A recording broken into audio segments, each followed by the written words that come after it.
Aujourd'hui, en Guinée-Bissau, le business des forages privés est l'un des business qui aura le vent en poupe.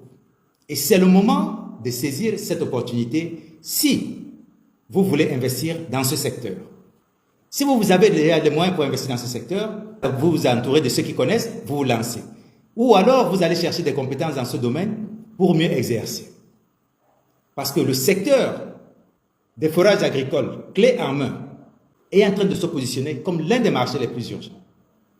Et non pas seulement urgent, je dirais même l'un des marchés les plus stratégiques et les plus rentables.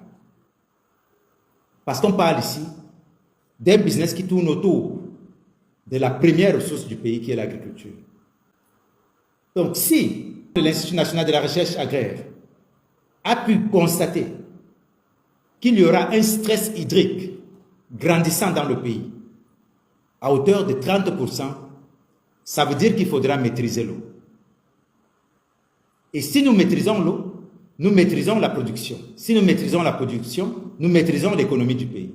Dites-moi, à votre place, refuserez-vous cette opportunité si vous êtes au gouvernement et que des partenaires viennent faire des propositions allant dans ce sens, en présentant la situation telle que je vous la présente, allez-vous refuser cette opportunité?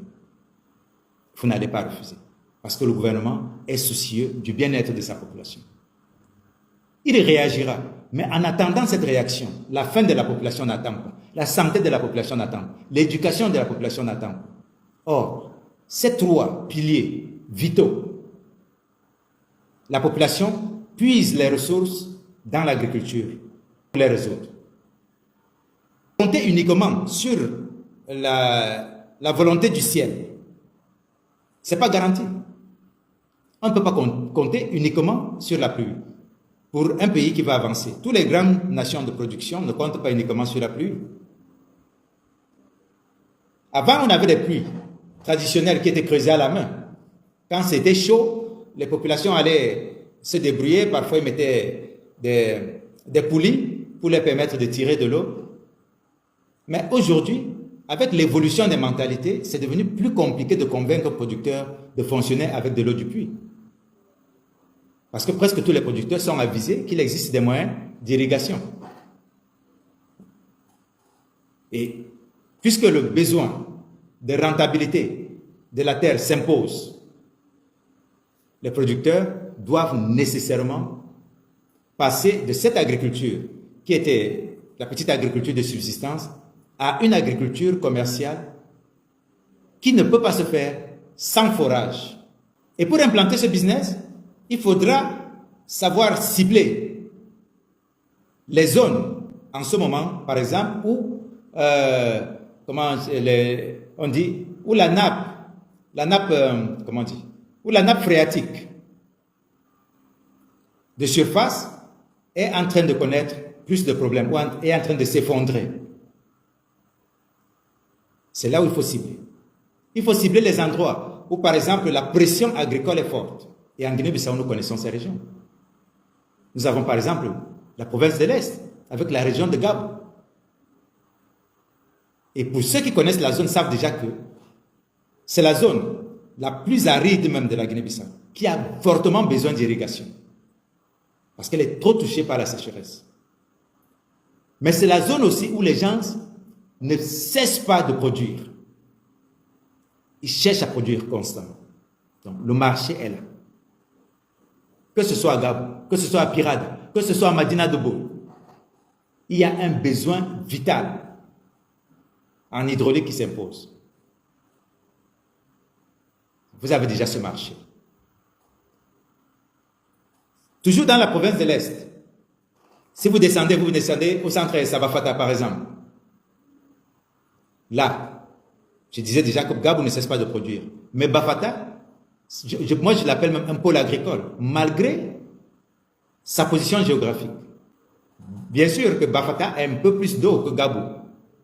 Mais parfois, cette eau ne dure pas. Cette eau s'évapore très rapidement en saison sèche.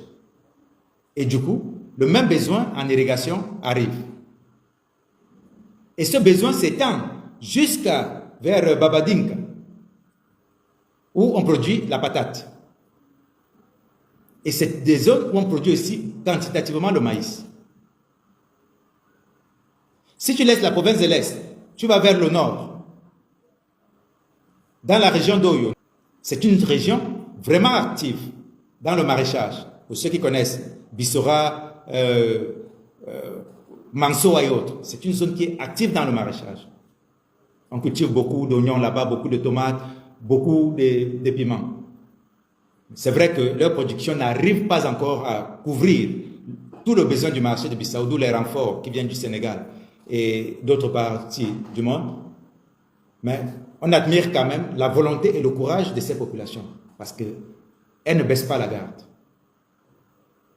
Et si tu vas plus loin, dans les localités comme Farine,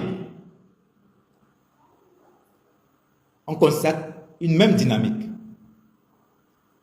Quand tu pars de là, tu reviens vers la ceinture verte, qui est la région de Biome, la zone de Safi, jusqu'au prolongement du secteur autonome de Bissau. Là encore, c'est autre chose. Tu as ces producteurs qui sont en zone périurbaine de Bissau, qui ne baissent pas également la garde.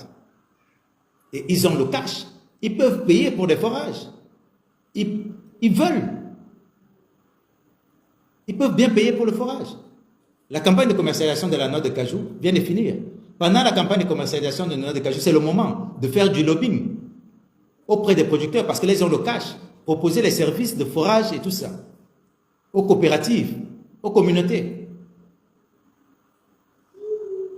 Parce que ces populations, en ce moment, ont du cash. Donc, si vous regardez, Biome, Oyo, Bafata, Gab, on remonte, Cacheo, Tombali Kinara, c'est beaucoup plus humide. Il ne souffre pas trop de ces problèmes. Boulama Bijagos ne souffre pas également trop de ces problèmes. Mais c'est nécessaire d'avoir en réserve parce que nous parlons de la menace du changement climatique. Et à travers cela, on peut générer également plusieurs sous-business. Parce que ce business ne se limite pas seulement à creuser les puits. Comme d'aucuns pourraient le penser, quand d'autres entendent forêt, ils pensent que c'est tout simplement créer des puits. Non. Il y a plusieurs autres petits business qui accompagnent. Au-delà du puits que vous allez creuser, il y a beaucoup de sous-niches exploitables de façon réaliste en Guinée-Bissau. Venez avec les forages clés en main. Ça, c'est ce que je vous recommande aujourd'hui. Parce que tout le monde est exposé à la menace. Tout le monde.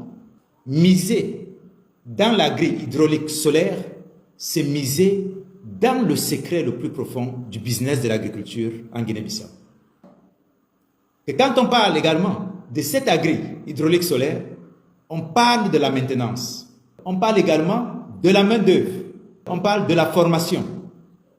Vous voyez donc que le secteur est vaste. Ça ne se limite pas seulement à creuser un puits. C'est creuser un puits et apporter beaucoup d'autres solutions autour. Si vous êtes entrepreneur local, l'avantage c'est votre force. Vous connaissez déjà le terrain comme moi.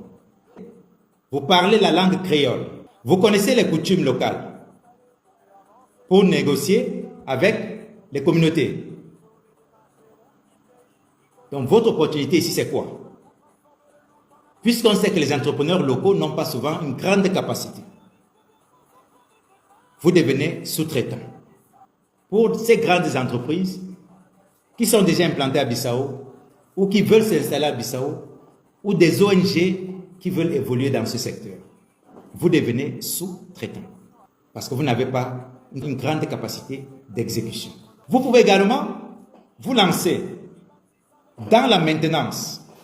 Au lieu d'aller dans les forages, vous pouvez vous lancer uniquement dans la maintenance. Ou encore dans la vente des pièces détachées de ce secteur d'activité.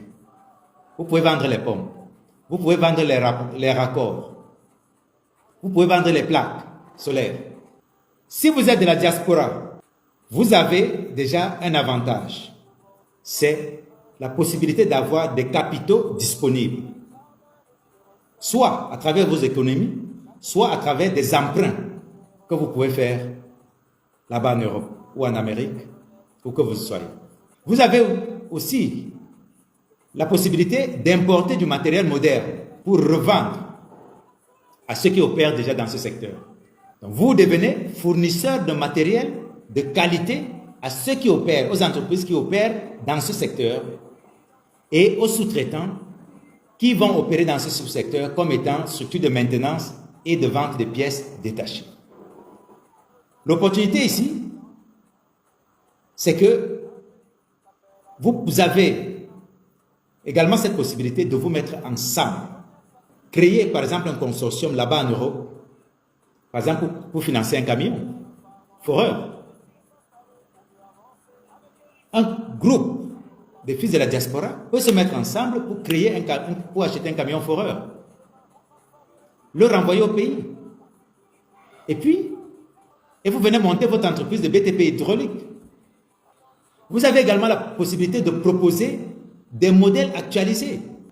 Et pour les investisseurs étrangers, vous avez également votre part du gâteau à travers les partenariats publics-privés. Venez négocier des PPP.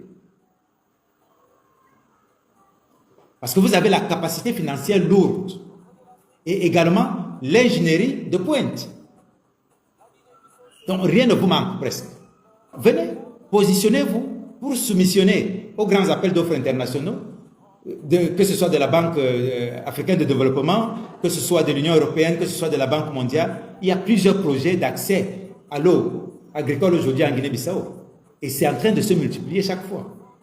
Ou tout simplement s'associer à des grands exploitants, des fermes de cajou, pour créer des infrastructures hydrauliques, industrielles, qui peuvent être soit partagées ou tout simplement à titre privé pour eux. Il y a cette possibilité aussi. Donc ici, chacun trouvait son compte. Positionnez-vous comme celui qui détient l'or bleu. J'espère que chacun repart avec une idée de plus. Pour ceux qui avaient déjà un aperçu, ceux qui n'avaient pas d'idée, j'espère qu'ils repartent avec une nouvelle idée. Toujours dans l'espoir que nous nous mettrons ensemble pour bâtir quelque chose de solide en Guinée-Bissau. Car n'oubliez pas, plus d'investisseurs, plus d'opérateurs, plus d'opportunités, plus de positionnement économique.